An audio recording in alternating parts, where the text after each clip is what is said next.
And without further ado, I'll jump into our screen sharing. Is that showing up for everybody? Perfect. Okay, well, welcome as we head into the sunset on a lovely Vancouver winter day. And thank you so much to everyone for being here. And what is smart giving? Well, Anna made a great introduction. Smart giving is really just using our dollars as effectively as possible to help create a larger impact for the charities and causes that we care most about. Money essentially is just a tool. Let's make the most effective use of that tool. So I'm an independent financial advisor and my company is Abundance Wealth Community. So I'll tell you a little bit about how we chose that name. Abundance stands for everything in this amazing world that I think is abundant. That includes the ocean, fresh water, pure air, land, delicious food, even money and time. Although human beings, we often have limiting beliefs that X, Y, Z is limited. Really, there's enough to go around for everybody, and we want everyone to have a piece of the pie. Wealth refers to bringing everyone up to a certain standard of living. Everyone has a basic human right to a roof over our head, a hot shower, safety, good medical care, decent education, 3 meals a day, unless you're like an intermittent faster. And all those things, we want to share that with everybody. And community, what that refers to, well, community is what ties us all together. And I'm sure many of us would agree here that it's our relationships with each other that matter the most in the end, and that bring us the most lasting happiness. Little disclaimer, please do not use this presentation to act on in a financial manner. If you have questions about your tax or your financial plan, then please speak to your tax accountant or financial advisor. And I'd like to talk about some of the work we've been doing in the community. So we're big believers in fundraising and giving back. We have fundraised for Leukemia Lymphoma Society. That was impactful for me because my brother-in-law at age 53 died only after a few months after getting lymphoma. So terrible disease.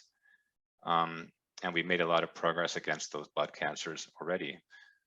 Mental health, we've raised more than $10,000 for.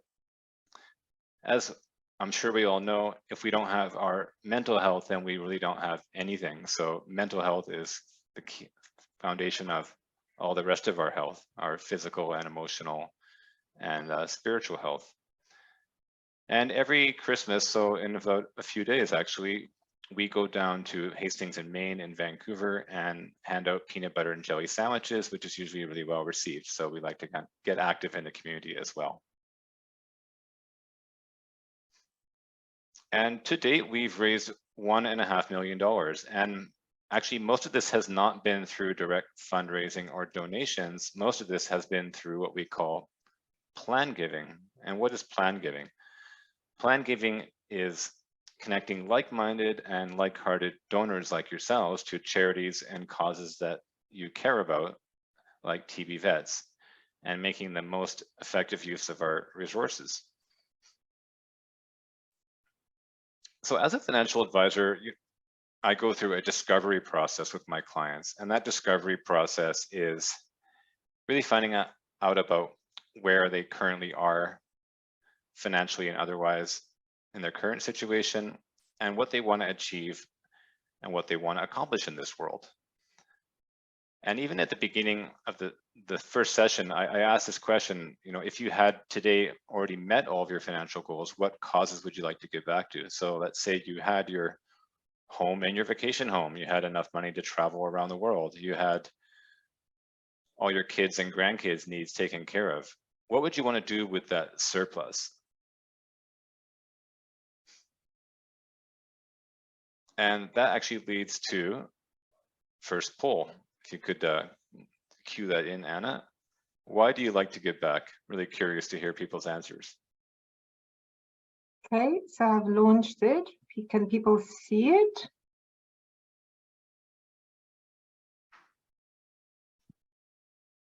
Let's see. Are people able to see the poll? Yes.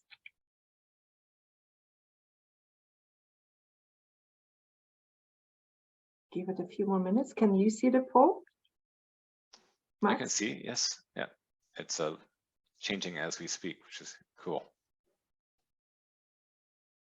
All right, a couple more minutes.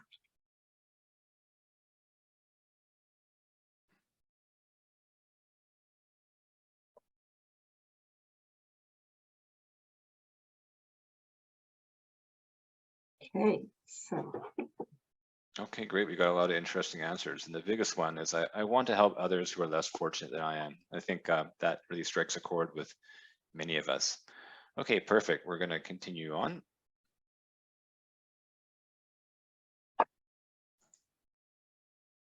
Oh, I have to share them, I see. Okay, so I can share. I think you should be able to see it now. Where is it showing up, Anna? The poll. Yeah. Hang on. This is my first time doing this, so I don't know where you see it, but it says that it's being shared. So I'm going to stop that sharing now. Okay, I think I've stopped it. Okay, I'm just going to close that and we'll move on. Yes. So this is a chart showing a trend. And the trend is important in terms of our giving back going forward. You'll notice the orange line going down, and that's the number of donors every tax filing year. That's actually going down over time. Whereas the black line is showing the amount of donation per person is going up. So we have two different things going on. We have fewer and fewer people giving back. However, the average donation is rising. What's behind this? Well, we can see on the left side, on the chart on the left, that people of all ages are just giving less and less as a whole. On the right side, on the other hand, we can see that, especially with the older groups, the average amount of donation is rising. This might be because, for example, baby boomers have their family's financial needs taken care of and they have more to give back. The question is, as people age and move on and pass away, who is going to replace those donors for the charities that matter to us? This is a trend that we should all be maybe not concerned about, but definitely very aware of and thinking about how to address. So let's jump into the next poll. Anna, please. And the next poll is choosing a charity, correct? Yeah, how many charities do you give back to is the title for this one. Yes, that's right.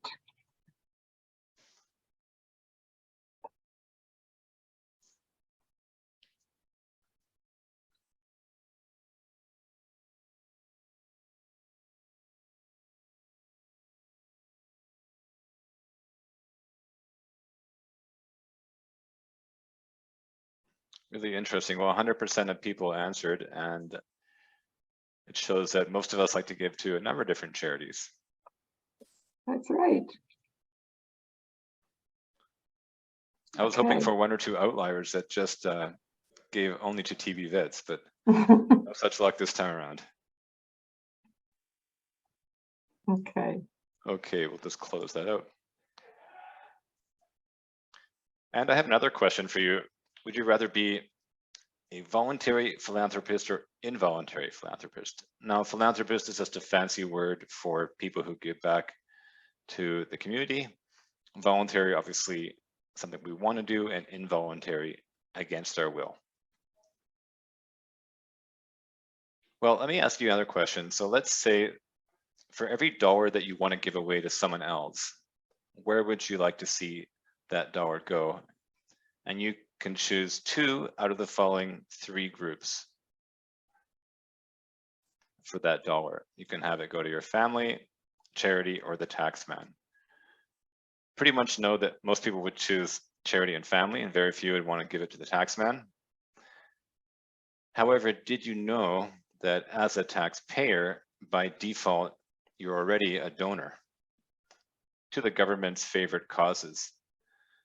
And that's because the government's favorite causes are mostly in education. For example, universities or arts councils, usually the higher education causes. Now, if that aligns with you and you really feel that you love to give back to higher education and you're happy with this arrangement, then by all means continue what you're doing and your tax dollars will continue to flow to the causes that the government has chosen.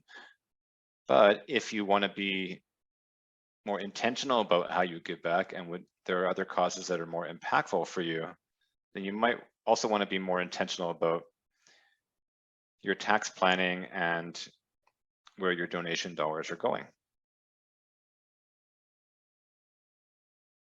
So a question that we'll jump into a poll a little bit, not right away, but in a few slides, is how are we currently giving? So let's look at the different ways we can give back. So as I mentioned, we can pay taxes. As we pay taxes, we're automatically donating. We can also donate now at the cash register, which you might have seen. So when you walk into Tim Hortons for your daily Java fix, you can even tap now. You can just tap your card and you automatically donate. Now, interestingly, neither you nor Timmy's gets a tax receipt for that. So it's a bit of a wasted opportunity. You know, not that the main reason we donate is to get a tax benefit, but since the government is offering it to us, and in Canada, we have one of the best tax codes for charities, we really want to take advantage of that benefit and make sure it's being utilized. We could also donate our cash today, which TB Vets would love, and TB Vets will love us even better if we set up regular monthly contributions, because that will help them plan for their budgeting and their capital campaigns and all the things that they need to schedule and budget for. We could also leave a gift in our will, and this needs to be done very carefully, in other words, with a lawyer. The reason is that no will is ironclad. They can be contested. If I decided to cut my wife out of my will and give everything to TB Vets, she could easily contest that in a court of law. So you want to have it structured properly to make sure that you also provide for family and not just the charity, if that makes sense. Next, we will also look at the idea of segregated funds, which are a kind of investment fund with a named beneficiary. What that means is if we hold these funds and we pass away, that money will go directly to our beneficiary and bypassing any kind of court or probate. We could also donate securities or shares. So if you notice companies like Apple and Tesla have done very well over the past few years, if you hold shares of those, you can donate them directly to TB Vets. We can also give cash now to help with charities' current needs and a legacy gift, a long-term gift of life insurance, which happens to be something I like to focus on, and I'll tell you a little bit more about why that is. Well, the two ways to arrange this would be one with the charity as the owner. So TB Vets could be the owner of the policy, in which case you get a tax credit while you're still alive. Or you could make TB Vets the beneficiary, in which case when you pass away, the tax credit will go to your estate. What that means is that your heirs, your grandkids and your kids will pay less tax on their inheritance. We could also take an existing policy that we have that we don't maybe need anymore because there's no longer a need for that coverage and donate that directly to TB Vets, in which case we would get a tax credit in that year based on the fair market value, whatever that cash value of that policy was worth. Okay, on to poll number 3. Anna, if you would open that up for us. How do you like to give back? You're muted, Anna. Just 1 second. Okay, there we go.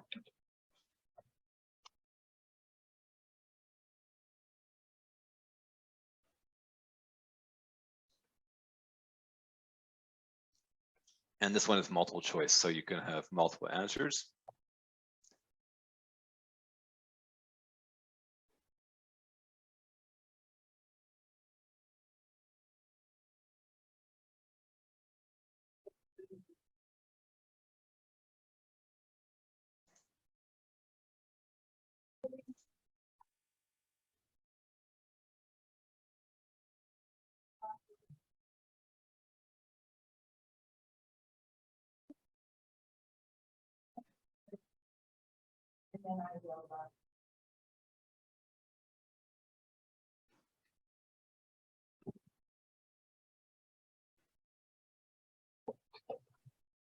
Well, it's great feedback. We got a lot of respondents, so I'm going to just close out the poll now and share that with everybody.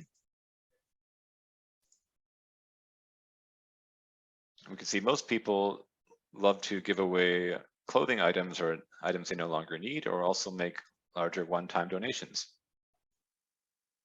And we do have a lot of regular contributors through monthly giving as well. Great, wonderful. Okay, so let's jump over to back to the presentation. So we'll take a hypothetical man named Jim, who's a donor of TB Vets. And if I may spin a little story, so Jim's grandpa did fight in World War II and was decorated for his service. Unfortunately, he contracted TB when he came back to Canada and then was shunned by society and unable to get a job, leading to him working with TB Vets to produce an income, making key tags. And then Jim, growing up, heard a lot of stories from Granddad about the war and everything else, and he felt the whole cause was very impactful, and he wanted to give back as well, even though he wasn't personally in that experience. And he came into some money through an investment that he sold. So now Jim has $100,000 that he'd like to give back in the form of $10,000 a year. Being a humble guy, he says he's just doing what he can to help out. And the question is, how do we take that 100,000 over 10 years and structure that in the way that's going to be the most impactful possible for TB Vets? How do we maximize Jim's tax savings and also maximize the impact of his donation? So first, we could look at one option, which is a gift of securities. So let's say Jim owns Apple shares that are worth $10,000, and maybe he paid $2,000 for them years ago. Now he could go onto his online account, sell those, and get the cash for $10,000, which means he'd pay tax of $2,500. The TB Vets would get $7,500, and he would get a tax receipt for the same amount. That's one way of doing it. Another way is Jim could take those shares directly as they are, and there's a mechanism that's established where he can donate those shares directly to TB Vets. As soon as TB Vets get those shares, they'll sell them and get the profits. But Jim would pay zero tax on this, even if he only paid $2,000 for his Apple shares. TB Vets gets the full $10,000, and Jim gets the tax receipt for the full $10,000. This is an amazing way to increase the donation amount and the tax savings by 25%. Again, same amount of money is given, or the intentions behind the same, but a totally different result. Another option is for Jim to be a little more strategic and make a plan gift. And what would that look like? So with the plan gift, remember we're doing $10,000 a year over 10 years. So Jim could do the $10,000 donation year after year. TB Vets would get that year after year, and he would get his receipt. But when Jim runs out of money to give, unfortunately, the charity won't get anything in the future. Well, it's great to provide for TB Vets needs in the present, but we also want to think of the future because charities' needs are growing and growing. Well, Anna would be the one to tell you all about what TB Vets needs and how to utilize that. Another way to structure this would be for Jim to give $8,000 cash per year and move the other $2,000 to a life insurance policy. Every year, TB Vets will get that $8,000 over 10 years, and they also become the owner of that policy. Now, Jim is going to get the same tax receipt as in the above scenario, but when Jim grows old and passes away, TB Vets will get an additional $150,000. So what we've done here is supersize the gift, create a much larger impact. So really there's no right and wrong, but it's more about how we can strategize to be more effective. So Jim could donate 100,000 over 10 years for now and nothing for the future, or he could donate a little bit less for now, still take care of TB Vet's current needs, but plan big for the future and create 230,000 versus 100,000 for the charity. This is a way to create a much bigger impact for the causes that matter to us. Now, some of you might be saying, well, I can't afford insurance. Well, did you know for many of us, if we're relatively healthy non-smokers, then it's more affordable than ICBC car insurance. So to donate $50,000 of permanent insurance,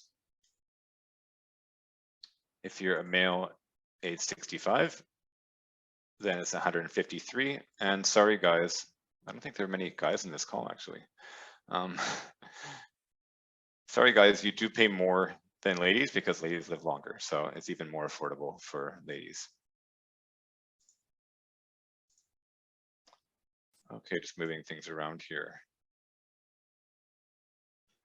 And another option is to use someone in our family who's a younger age to use their health as the insured person, which might make it easier because, as you know, the older we get, the harder it is to get coverage. So what is this approach? Well, on the one hand, we have the pure flexibility of cash donations, which many of you love, and for good reason. On the other hand, we have the more long-term strategic view of a planned gift to create a larger impact. But we want to take care of the charity's needs in the short term and in the long term. So that's where the combo of a blended gift comes into play. So I hope this was some good food for thought about how we can structure things. And then I do want to share some personal stories of clients of ours, and we did change their names. We'll start with Mika. So with Mika, as we do for all our clients, we look at their taxes and try to identify opportunities and understand their situation better. And we noticed that Mika was giving religiously to the Kidney Foundation year after year, $200 every month, year after year. And we said, Mika, if you're comfortable sharing, we did notice you're giving back to the Kidney Foundation. Why are you such a dedicated donor? And Mika said, well, I'll tell you the story about my mom and my aunt, my mom's sister. So my aunt had kidney failure and really needed a kidney transplant badly, or she was going to pass away. And the Kidney Foundation did all the due diligence and legwork and actually found out that my mom was a perfect match for my aunt. And so not only did they do all that due diligence and legwork, but they arranged the whole transplant operation. And more importantly, they did all the aftercare, because a kidney foundation is not like pulling a wisdom tooth. A kidney donation is not like pulling a wisdom tooth. It's a serious operation. So both donor and recipient need a lot of time to recover. And they even provided some financial assistance there for the two. And Mika was just so moved by what happened and what she was able to accomplish, what her mom was able to accomplish through the Kidney Foundation, that she decided to become a donor. And we said, Well, Mika, I'm just curious, is this something that you'd like to continue doing, this $200 a month year after year? And then she said without hesitation, oh yes. And then what if you could take that $200 a month and create something much larger with the same amount of money? And without hesitation, she said yes. And that led to a plan gift where Mika was able to donate $100 a month to the Kidney Foundation currently, and 100 to a life insurance policy that ended up creating a gift of 50,000 and growing, because permanent life insurance continues to grow. And she was in tears when she was able to see the impact of that gift. And that's really what's so meaningful about what we're able to do when we're able to create more from less. And we'll move into our last poll. And then the question is, has today's learning inspired you to take another step? Anna, if you will.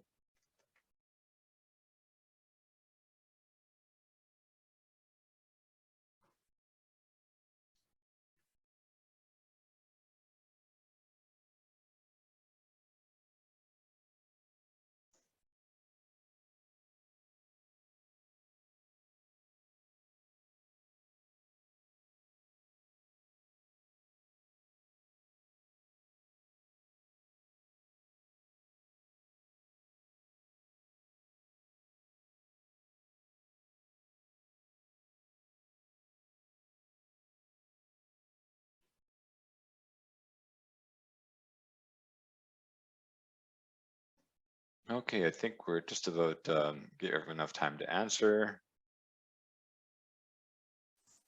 and to share the results.